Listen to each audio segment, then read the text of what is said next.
Sarapan informasimu hari ini akan ditemenin sama narasi pagi bersama Satya Adi. Ada recap nih dari kenaikan harga beberapa kebutuhan dapur, kemudian update bencana di tanah air, dan perang siber dalam invasi Rusia ke Ukraina. Gak ketinggalan, bagaimana nasib WNI yang saat ini berada di Ukraina?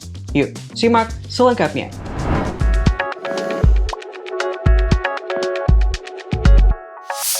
Warga plus 62 harus benar-benar sabar.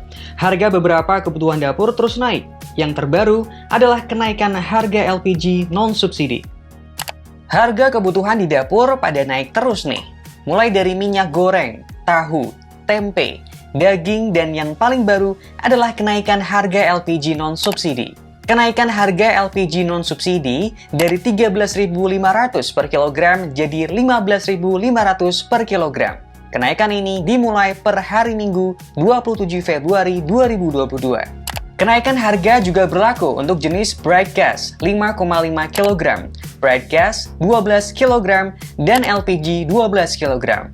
Pejabat sementara Corporate Secretary PT Pertamina Patraniaga Subholding Commercial and Trading Pertamina, Irto Ginting, bilang kalau kenaikan ini mengikuti perkembangan harga di industri minyak dan gas dunia. Selain itu, penyesuaian harga telah mempertimbangkan kondisi pasar LPG non-subsidi. Dengan kenaikan ini, di Pulau Jawa, harga LPG 12 kg atau bright gas 12 kg di tingkat agen mencapai Rp187.000 per tabung. Sementara untuk LPG subsidi 3 kg tidak ada perubahan harga yang berlaku ya, dan tetap mengacu pada harga eceran tertinggi yang ditetapkan pemerintah daerah masing-masing. Sebelumnya harga minyak goreng udah naik sejak November 2021 mencapai Rp24.000 per liter. Pemerintah sih udah bikin kebijakan satu harga minyak goreng, tapi stoknya terbatas dan muncul masalah baru terkait penimbunan. Nggak cuma itu, emak-emak juga harus dihadapkan dengan kenaikan harga tempe dan tahu. Gara-gara lonjakan harga kedelai yang merupakan bahan baku pembuatan tahu dan tempe mencapai Rp12.000 per kilogram. Belum selesai polemik minyak, tahu, tempe, tiba-tiba muncul rencana mogok pedagang daging sapi karena kenaikan harga daging sapi mencapai Rp130.000 per kilogram. Sebelumnya harga daging berkisar Rp115.000 per kilogram. Kenaikannya cukup signifikan ya. Duh, kok pada naik semua sih harga kebutuhan dapur? Semoga pemerintah cepat menangani harga-harga yang meroket ini. Yuk, bisa yuk.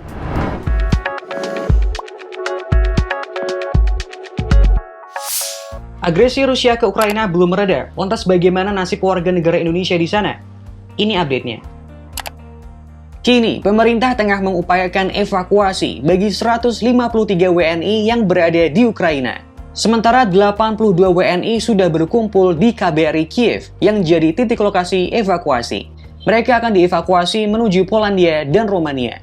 Direktur Perlindungan Warga Negara Indonesia dan Badan Hukum Indonesia Kementerian Luar Negeri RI, Juda Nugraha, bilang bahwa seluruh WNI dipastikan dalam kondisi aman dan selamat. WNI di Ukraina yang telah dievakuasi sementara tinggal di rumah aman yang berada di KBRI, kota Odessa, dan Lviv.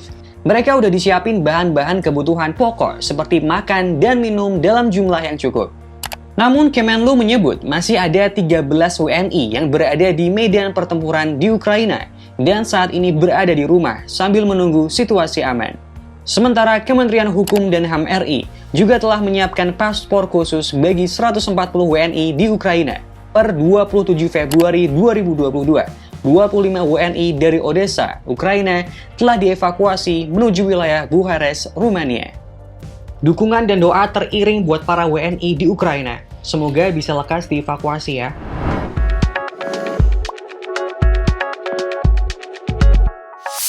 Tak hanya di dunia nyata, pertikaian antara Rusia dan Ukraina juga berkecamuk di jagat maya nih.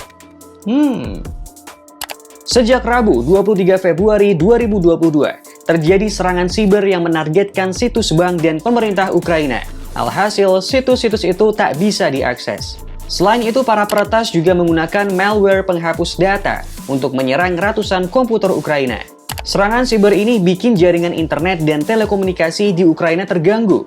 Badan Militer Rusia, GRU, dituding jadi dalang di balik serangan itu untuk kepentingan militer. Tapi situs pemerintahan Rusia juga tak lepas dari serangan siber. Badan Telekomunikasi Ukraina mengumumkan bahwa situs pemerintahan Rusia tumbang, termasuk milik jubir Kremlin. Kelompok peretas internasional Anonymous mengklaim bertanggung jawab atas aksi itu. Tak hanya situs pemerintahan yang diretas, saluran televisi Rusia juga diretas, sehingga memutar lagu-lagu Ukraina dan menampilkan gambar bendera dan simbol nasionalis dari Ukraina. Menyusul perang siber yang terjadi, Menteri Transformasi Digital Ukraina, Mikhailo Fedorov, membentuk tentara siber dan mencari pasukan siber untuk melawan serangan Rusia di dunia maya, khususnya untuk menyerang perusahaan energi dan keuangan Rusia. Pembentukan ini menyusul permintaan pemerintah Ukraina agar hacker bawah tanah melindungi infrastruktur penting dan melancarkan misi mata-mata dunia maya terhadap pasukan Rusia. Guys, pemerintah Ukraina lagi nyari buzzer, pasukan siber tuh. Kamu tertarik daftar?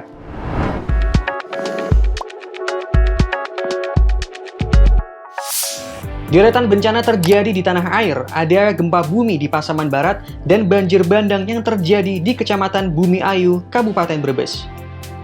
Gempa dengan magnitudo 6,1 skala Richter mengguncang daerah Pasaman, Sumatera Barat pada Jumat 25 Februari 2022. Gempa itu mengakibatkan 1.000 rumah rusak, 3 unit sekolah rusak berat, 2 rumah ibadah rusak, dan 1 bangunan fasilitas umum rusak. Jumlah korban meninggal saat ini tercatat 10 orang, sementara 42 orang mengalami luka berat, 346 orang luka ringan, dan 13.000 orang mengungsi. Sementara kondisi korban yang mengungsi mengeluhkan kedinginan karena belum menerima bantuan pakaian ganti serta selimut sejak hari pertama mengungsi. Selain itu, mereka juga mengeluhkan penyakit seperti demam, mual, sakit kepala, hingga darah tinggi akibat cuaca buruk hingga kurang tidur. Bencana banjir bandang juga menerjang 5 desa di Kecamatan Bumi Ayu, Kabupaten Brebes, Jawa Tengah pada Sabtu 26 Februari 2022. 5 desa yang diterjang banjir adalah Desa Jati Sawit, Desa Negara Daha, Penggarutan, Kali Erang, dan Dukuh Turi. Banjir bandang terjadi akibat hujan deras yang mengakibatkan luapan 2 sungai, yakni Sungai Erang dan Sungai Keruh. Tak ada korban jiwa dalam bencana ini, namun Badan Penanggulangan Bencana Daerah mencatat banjir menyebabkan 75 rumah warga rusak berat dan 297 jiwa terpaksa diungsikan ke 4 lokasi pengungsian. Di tengah bencana alam kayak gini, semoga pemerintah bisa cepat gerak agar hak dan kebutuhan dasar korban bisa terpenuhi. Kita yang punya akses juga bisa bantu ya.